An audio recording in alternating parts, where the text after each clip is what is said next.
એકતરફી પ્રેમના પાગલ યુવકે યુવતીના નોકરીના સ્થળે જઈ યુવતીની સામે જ પોતાની જાતને પેટ્રોલ છાંટી આગ ચાંપી દીધી।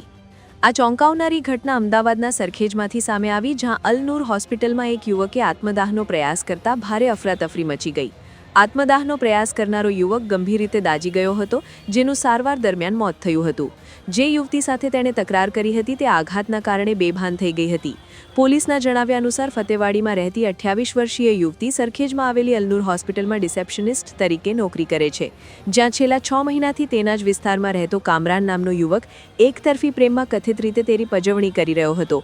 ગઈકાલે 27 નવેમ્બરની સાંજે 8:30 વાગે કામરાન અલ-નૂર હોસ્પિટલ પહોંચ્યો હતો, જ્યાં ડ્યુટી પર હાજર યુવતી સાથે બોલાચાલી કરી કામરાને પોતાની સાથે લાવેલી પેટ્રોલની બોટલ કાઢી પોતાના પર પેટ્રોલ છાંટ્યું અને લાઇટરથી આગ ચાંપી દીધી હતી। ઘટનાને પગલે તાત્કાલિક 108ને બોલાવી કામરાનને સારવાર માટે હોસ્પિટલ ખસેડાયો હતો, જ્યાં સારવાર દરમિયાન તેનું મોત થયું હતું। સરખેજ પોલીસે આ મામલે ગુનો નોંધીને તપાસ શરૂ કરી છે।